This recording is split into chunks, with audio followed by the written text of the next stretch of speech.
Halo semua, apa kabar? Saya harap semuanya dalam keadaan baik-baik saja dan sehat-sehat. Dan tentunya tetap semangat dalam mengikuti kuliah SPT, Sistem Paralel dan Terdistribusi.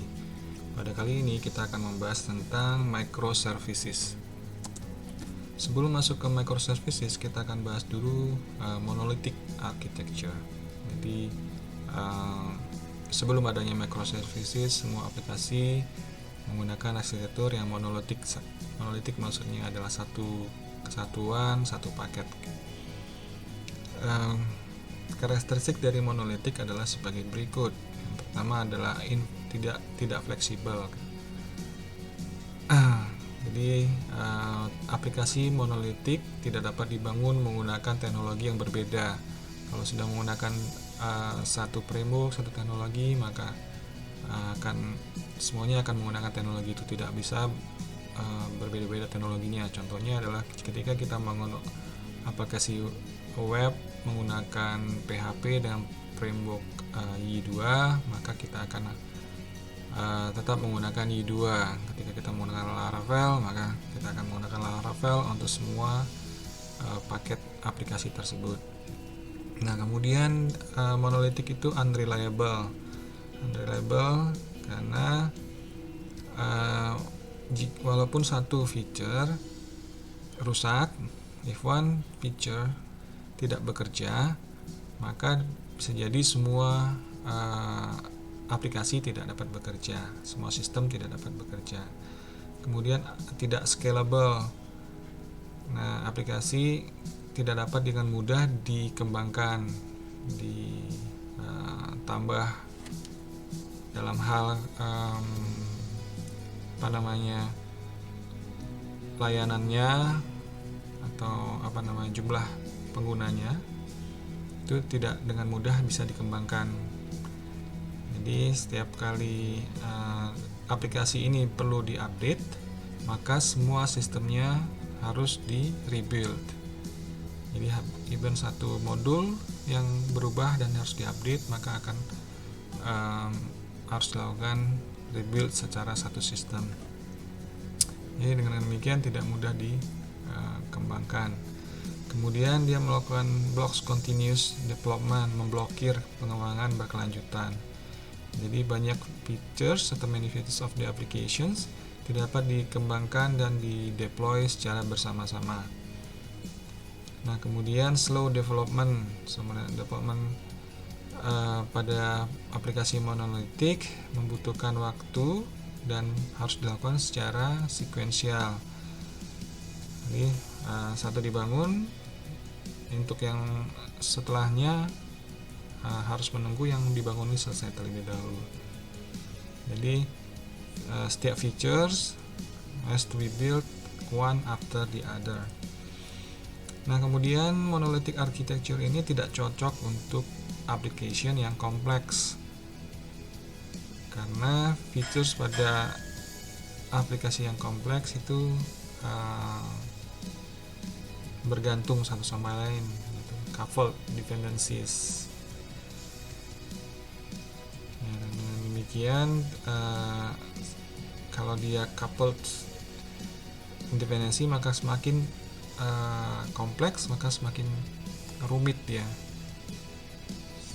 untuk memahami sistem tersebut, jadi untuk mengolah sistem tersebut. Jadi dengan demikian tidak cocok untuk application yang kompleks. Nah, kemudian pada monolithic architecture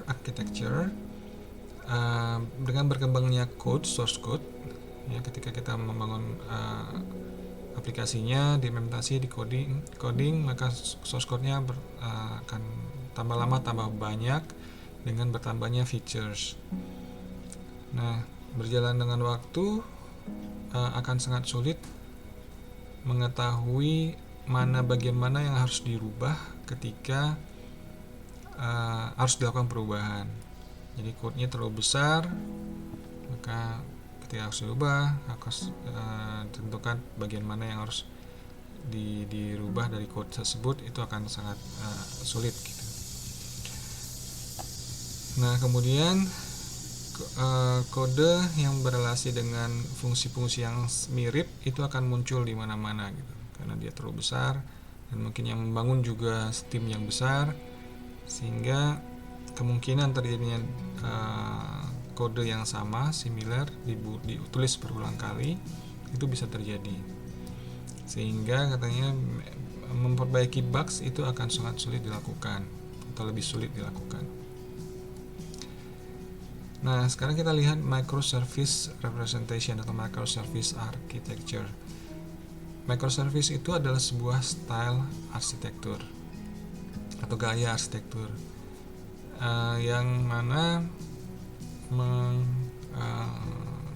mengelola atau membuat aplikasi itu sebagai kumpulan dari service-service yang otonomi yang kecil, di small autonomous services yang dibangun dalam satu bisnis domain, dalam satu lingkungan domain bisnis gitu ya.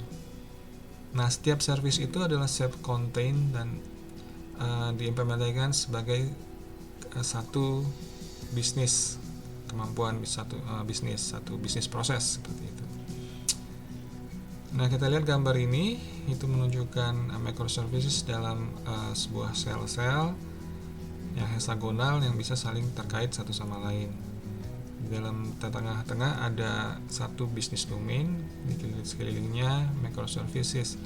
Microservice ini bertujuan untuk melakukan atau menyediakan satu bisnis domain yang besar, namun akan dibagi menjadi bisnis domain yang kecil-kecil seperti microservice tersebut. Ya, jadi intinya collection of small autonomous services. Nah, small, jadi sudah disebutkan tadi small microservices itu small autonomous services. Kemudian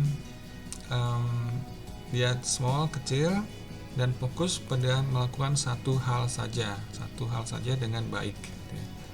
Focus on doing one thing well. Kemudian microservice itu memiliki karakteristik cohesion. Cohesion dalam hal ini adalah sesuatu yang berelasi atau hal yang mirip atau yang berelasi itu ditempatkan bersama-sama. Jadi ini konsep yang penting dari microservices. Jadi ya satu bisnis proses ya, karena mereka satu bisnis proses, mereka saling berelasi ya, pasti ditempatkan pada satu tempat yang sama. Itu menjadi satu microservices. Nah, menurut Robert C. Martins ada terkait dengan cohesion tadi, dia membuat definisi dari single responsibility principle. Jadi yang menggrouping satu yang berelasi tadi jadi satu microservice, itu adalah definisi dari single responsibility principle. Gimana definisinya adalah mengumpulkan dalam satu bersama-sama satu tempat, mungkin ya semua yang jika berubah akan mengakibatkan atau berubah dengan alasan yang sama. Jadi semua yang berubah dengan alasan sama ditempatkan di satu tempat gitu, working bersama-sama. Dan kemudian things atau sesuatu yang berubah dengan alasan yang berbeda itu ditempatkan di tempat yang lain, kumpulkan di tempat yang lain. Jadi jika sesuatu berubah atau beberapa hal berubah dengan alasan yang sama, itu ditempatkan di satu tempat gitu, dikumpulkan bersama-sama. Nah, ya ini dengan demikian kita bisa menjadikan cohesion yang merupakan karakteristik dari microservices. Kemudian microservices mengambil atau menempatkan, yaitu sudah saya sebutkan, sesuatu yang tadi yang bersama-sama tadi menjadi satu service gitu. Yang ketiga berubah dengan alasan yang sama gitu. Nah, kemudian cara yang lainnya adalah dengan menempatkan atau fokus pada batasan service pada bisnis, lingkungan bisnis, sehingga dengan demikian akan jelas di mana service itu atau code dari service tersebut hidup untuk memberikan fungsionalitas yang dibutuhkan bisnis terkait. Jadi kalau dalam satu bisnis proses perusahaan contohnya, mungkin yang kalau lihat sebagian dari struktur organisasinya, dari bisnis prosesnya, mungkin ada yang disebut dengan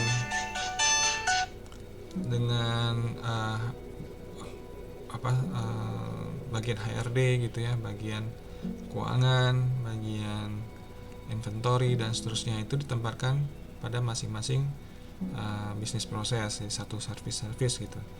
Walaupun itu mungkin masih cukup besar, di dalamnya lagi akan dibagi lagi menjadi microservices seperti itu. Jadi dilihat dari sudut pandang bisnis. Nah, kemudian dengan membuat service ini fokus pada boundary-nya tadi, kita dapat menghindari keinginan atau godaan untuk membuat aplikasi itu tumbuh terlalu besar atau service itu tumbuh terlalu besar. Ya, kalau dia tumbuh terlalu besar tentunya akan berasosiasi atau juga mengakibatkan kesulitan yang bisa ditimbulkan. Ya, kemudian muncul pertanyaan, tadi saya sebutkan small and focus on doing one thing well. Nah, seberapa kecil itu kecil gitu ya. How small is small? Nah, menurut John Ives pada realestate.com.au di Australia, karakteristik dari microservices menurut John Ives adalah sesuatu yang dapat ditulis ulang dalam 2 minggu. Jadi ketika kita membuat microservice atau service-nya itu kita bisa buat dalam 2 minggu, maka dapat dinyatakan sebagai microservice. Ini rule of thumbs yang tentunya hanya ya pada konteksnya John Ives itu bisa make sense, tapi dalam konteks yang lain bisa jadi tidak seperti itu. Jadi ini tergantung konteksnya. Nah, cara yang lain untuk menentukan how small is small adalah dengan berelasi atau align dengan struktur dari tim. How well the service aligns to team structures. Jika kode base-nya atau source code-nya terlalu besar untuk dikelola oleh tim yang kecil, maka sebaiknya kode tersebut atau kode tersebut dipecah-pecah untuk di-share lagi dengan tim yang lain. Dengan demikian kita membagi-bagi microservice yang besar tadi, yang too big tadi, menjadi service-service yang lebih kecil. Atau kode yang besar menjadi kode yang lebih kecil. Jadi kalau dilihat berdasarkan kode atau source code. Nah, harap diingat juga dalam membagi atau menentukan small-nya ini, harap diingat bahwa semakin kecil service, maka kita akan memaksimalkan keunggulan atau keuntungannya, namun juga memaksimalkan keburukannya, kejelekannya. Jadi downsides of microservice architecture. Keunggulannya tentunya seperti yang terjadi kalau interdependensinya semakin meningkat. Ini semakin kecil, maka semakin independensi dalam satu service yang kecil tersebut semakin meningkat. dan dengan demikian pengembangan juga semakin cepat di masing-masing service. Nah, tapi juga terjadi kompleksitas dengan juga meningkat karena semakin banyak yang terpisah-pisah, harus diorkestrasi dengan lebih baik lagi. Jadi difficultiesnya juga meningkat. Oke, kemudian kita bandingkan sekarang antara monolitik dan microservices. Di bagian sebelah kiri adalah monolitik. Seperti kita lihat di sini. Ada client browser. Ada client browser. Kemudian client browser langsung mengakses aplikasi yang menjadi satu instance nih, single instance, satu kesatuan, di mana dalam aplikasi tersebut ada customer service, ada modul customer service, ada product service, ada card service. Nah, ini monolitik, jadi semua jadi satu kesatuan, service dalamnya jadi satu kesatuan dalam satu instance atau satu mesin gitu ya. Nah, kemudian kalau dia microservice architecture, di sini kita lihat ada client browser. Client browser mengakses user interface dari microservice. Nah, user interface dari microservice ini berkomunikasi dengan service customer microservice, kemudian produk microservice. Jadi semua ini adalah service atau microservices yang independen satu sama lain.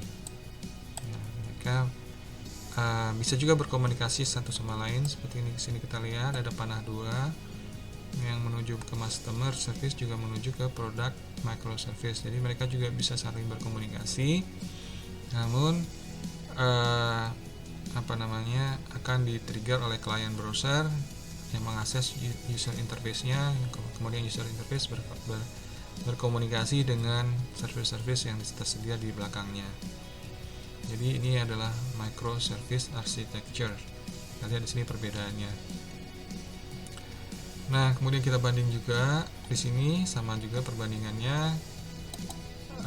Ada client browser, sama ada client browser, kemudian langsung ke web server di monolitik.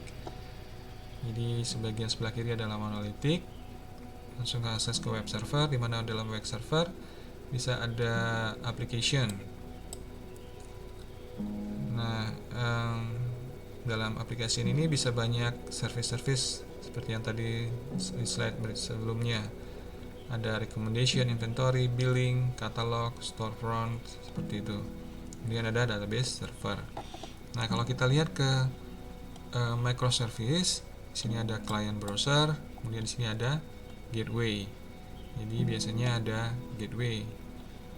Nah, kemudian dari gateway ini berkomunikasi ke bagian depan service, storefront service. Di sini ada database-nya juga, kita lihat kalau di sini tadi database-nya menjadi satu. Di sini database-nya per service. Kemudian di sini ada catalog service, kemudian ada recommendation service, inventory service, billing service. Mereka semua independen dan masing-masing punya database-nya masing-masing. Ya, ini bisa juga dari third party, dari tempat luar diambil, bisa juga. Jadi tidak harus berada dalam satu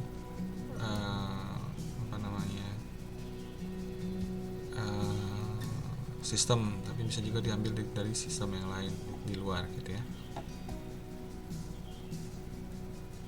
Nah, kita lihat juga di sini microservice architecture supaya lebih jelas. Tadi sudah dibandingkan dengan monolitik, seharusnya sudah cukup jelas perbedaannya. Nah, sekarang kita lihat ke microservice architecture. Nanti slide setelah ini akan dijelaskan lebih rinci.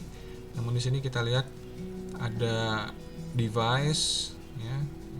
Di sini ada tablet mungkin, ada laptop, kemudian ada cloud, device lainnya, kemudian ada PC PC Mac mungkin ini, kemudian ada smartphones, dan kemudian di sini ada capabilitiesnya, manajemen capabilities untuk searching, untuk configuration, building, dan troubleshooting seperti itu. Kemudian dia di inner architecture-nya itu terdiri atas microservice. Ini ada A, B, C, dan seterusnya. Kemudian ini terkoneksi atau tersambung menggunakan HTTP REST atau message bus, sehingga dengan demikian bisa menyediakan capability operasional, itu untuk searching service atau menghubungkan service atau registry, mendaftarkan service seperti itu. Nah, kita lihat penjelasannya. Jadi mulai dari different clients tadi memiliki different devices seperti yang saya sebutkan tadi, kemudian menggunakan service yang berbeda juga seperti searching, building, configuring, dan kemampuan manajemen lainnya. Kemudian setiap service itu dipisahkan berdasarkan domain dan fungsionalitasnya. Oke, kemudian dialokasikan menjadi individual service. Nah, kemudian microservice ini memiliki load balancernya masing-masing dan environment untuk eksekusinya juga masing-masing. Jadi masing-masing independen. Kemudian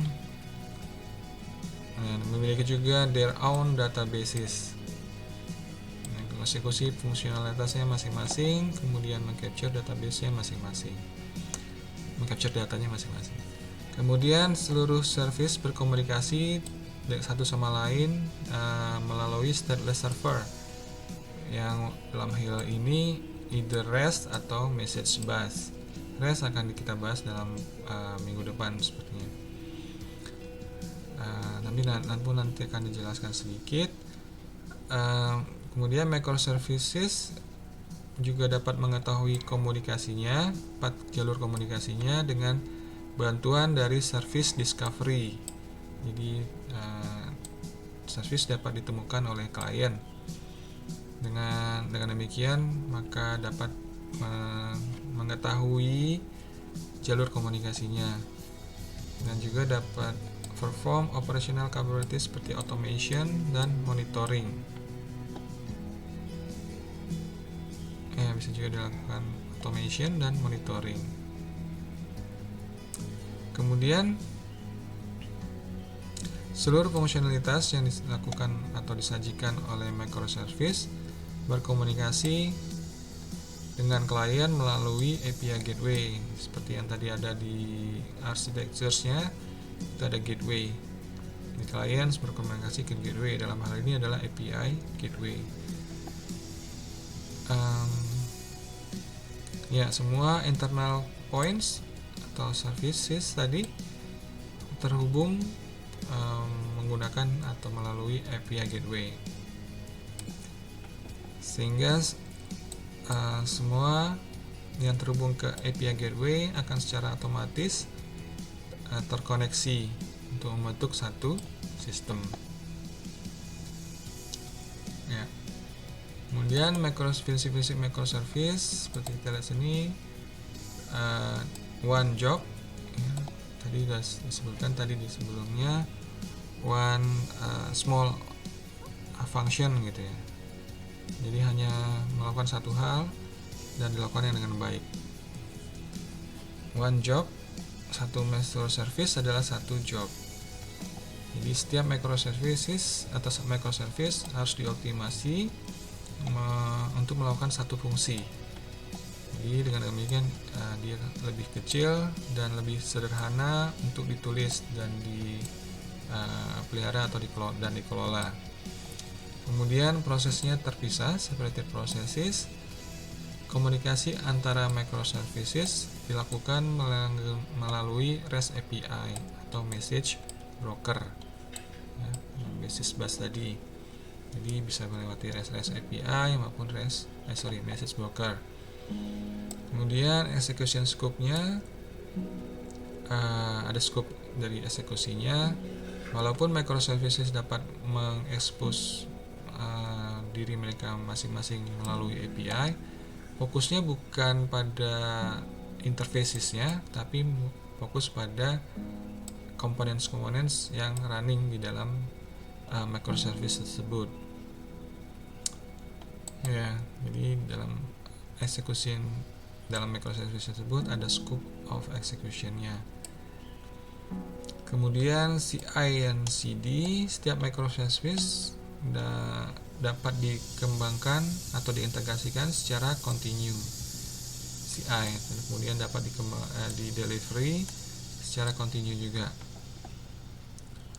Nah, kemudian setiap service yang berbeda berkembang juga dengan kecepatan yang berbeda.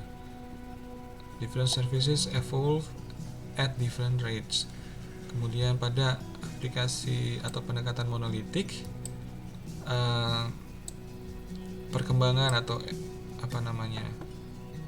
pengembangan atau pengeluaran versi atau rilis dari sistem, kecepatannya itu bergantung pada kecepatan dari perkembangan modul yang paling lambat gitu ya. Jadi kan dalam monolitik itu ada banyak modul atau service yang dijadikan satu. Nah, rilis dari keseluruhannya ini bergantung dari kecepatan pengembangan dari bagian yang paling lambat dari service yang ada di dalam satu aplikasi ini. Kenapa? Karena kan seperti yang sudah tadi disebutkan, bahwa walaupun satu bagian yang diupdate itu untuk update untuk menerapkan update tersebut, maka dia harus membangun atau merebuild satu sistem tersebut, satu aplikasi tersebut. Jadi karena mereka tidak bisa terpisah satu sama lain, tidak independen. Dengan demikian monolitik itu bergantung pada kecepatan pengembangannya bergantung pada slowest moving part of the system, jadi bagian paling lambat dari sistem tersebut. Kemudian microservice principle juga salah satu yang lainnya adalah resiliency, ketahanan. Jadi kita dapat menerapkan high availability dan clustering. Availability berarti service-service yang sama itu bisa disediakan beberapa, sehingga menyediakan redundancy dan high availability, sehingga kalau satu service yang sama itu tersebut crash, maka masih ada service yang lainnya yang bisa diakses dengan kemampuan yang sama. Nah, kalau pada monolitik ini tidak bisa dilakukan. Jadi kalau kita mau bikin redundancy, berarti aplikasi yang besar itu yang harus dibuat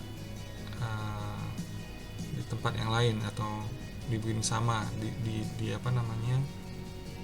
backup gitu ya, atau dibikin load balancernya aplikasi yang besar-besar tadi, sehingga akan terjadi overuse ataupun underuse. Jadi kalau dia yang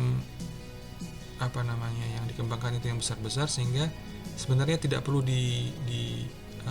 bikin redundancy-nya atau dikembangkan karena tidak banyak penggunaan, maka itu juga harus dibuat redundancy-nya, sehingga terjadi underuse service. Di service yang harusnya tidak perlu dibuat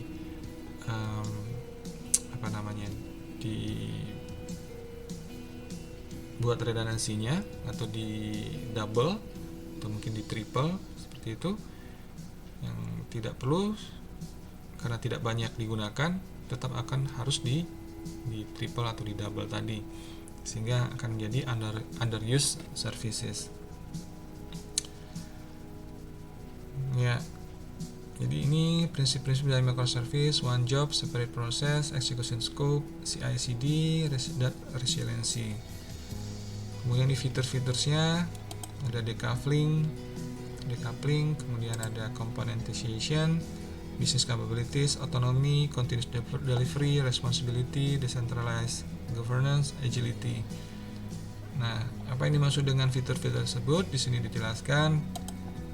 Pertama adalah decoupling saling independen antar service, gitu, fungsi atau antar fungsi-fungsi dalam service tersebut tidak saling terkait, sehingga aplikasi tersebut atau service tersebut dapat dikembangkan dengan lebih dapat lebih mudah gitu ya, dibangun, diubah, dan bahkan dikembangkan itu dapat dilakukan dengan lebih mudah karena hanya fokus tim tersebut masing-masing tim hanya fokus pada service yang kecil tadi. Kemudian componentization, microservices diperlakukan sebagai independent components, jadi komponen-komponen yang independen satu sama lain, sehingga dengan demikian dapat dengan mudah diganti ataupun di-upgrade. Kemudian capabilities business, microservices itu menyediakan atau adalah sebuah capabilities, masing-masing service itu sebuah capabilities yang sederhana dan fokus pada satu hal saja. Kemudian dia menyediakan otonomi, masing-masing developers maupun tim dapat bekerja secara independen, tidak bergantung satu sama lain. Kemudian continuous delivery, mengizinkan software release yang secara dengan sering frequently melalui systematic automation dan software creation, testing, dan approval. Jadi karena microservice yang kecil tadi, jadi setiap ada perbaruan, pengembangan dapat dilakukan secara otomatis per microservice tersebut, dan kemudian testing dan approval juga bisa dilakukan per microservice tadi. Kemudian dalam segi responsibility, microservices tidak fokus pada application sebagai project, tetapi memperlakukan application sebagai produk yang harus dikelola oleh microservice tersebut. Kemudian decentralized governance, jadi tidak terpusat gitu ya, terdistribusi. Seperti mata kuliah inilah, mata kuliah terdistribusi. Jadi fokus pada penggunaan tools yang tepat untuk pekerjaan yang tepat. Jadi karena dia decentralized tadi, dikelola oleh masing-masing microservice, dikelola terdistribusi. Ini berarti bahwa tidak ada standarisasi pola atau standarisasi teknologi. Jadi setiap service itu bisa menggunakan pola tersendiri ataupun teknologi tersendiri. Jadi developers dapat menggunakan atau memilih tools yang paling tepat untuk masing-masing microservice untuk menyelesaikan problem dalam masing-masing microservice. Kemudian agility. Nah, microservice mendukung agile development. Setiap feature baru dapat secara cepat dikembangkan dan secara cepat juga bisa dibuang. Jadi agile. Nah, kemudian ini keunggulan dari microservices. Pertama, independent development, independent deployment, fault isolation. Jadi kalau ada satu error atau satu service down, crash, itu tidak akan mempengaruhi semua aplikasi, tapi hanya service tersebut saja yang rusak atau crash tadi. Kemudian mixed technology stack, jadi menggabungkan teknologi yang ada. Dalam ini ada Docker, ada Java, ada Python, ada MySQL, dan kemudian service pada Amazon. Kemudian advantage berikutnya adalah granular scaling. Pengembangan itu bisa dilakukan secara berkesinambungan dan kecil-kecil gitu, granular. Tidak harus langsung besar, tapi berkembang dikit-dikit bisa dilakukan.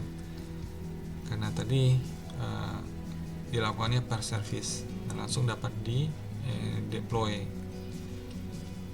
release. Kemudian ini best practice dalam melakukan perancangan terhadap microservices. Yang pertama adalah best practice-nya adalah memisahkan data store untuk setiap microservice. Jadi satu microservice, satu data store. Yang kedua, jaga coding pada level maturity yang mirip gitu ya. Jadi keep code at similar level of maturity. Kemudian yang ketiga, pisahkan pembangunan dari setiap microservice. Memang dia terpisah. Seperti build for each microservice, kemudian deploy into containers. Nah, best practice berikutnya di deploy dalam containers. Makanya di awal kuliah saya udah minta kalian membuat atau menginstalasi Docker containers. Kemudian yang kelima, treat servers as stateless. Ini best practice-nya. Ada 5 di sini. Yang terakhir adalah server jadi stateless server gitu ya. Oke. Kita lanjutkan. Nah, ini perusahaan-perusahaan yang menggunakan microservices ada banyak. Amazon juga menggunakan microservices, ada Netflix, Uber, PayPal, eBay, Twitter, dan seterusnya. Ini referensi yang bisa digunakan untuk mengetahui lebih dalam tentang microservices. Silakan dibaca. Ada satu buku oleh Sam Newman juga bagus untuk sebagai referensi untuk dibaca. Ini ada web page yang bisa digunakan juga sebagai referensi. Ya, demikian pertemuan kali ini terkait microservice. Akan dilanjutkan dengan slide atau video berikutnya terkait microservices, khususnya di API. Demikian, semoga bermanfaat.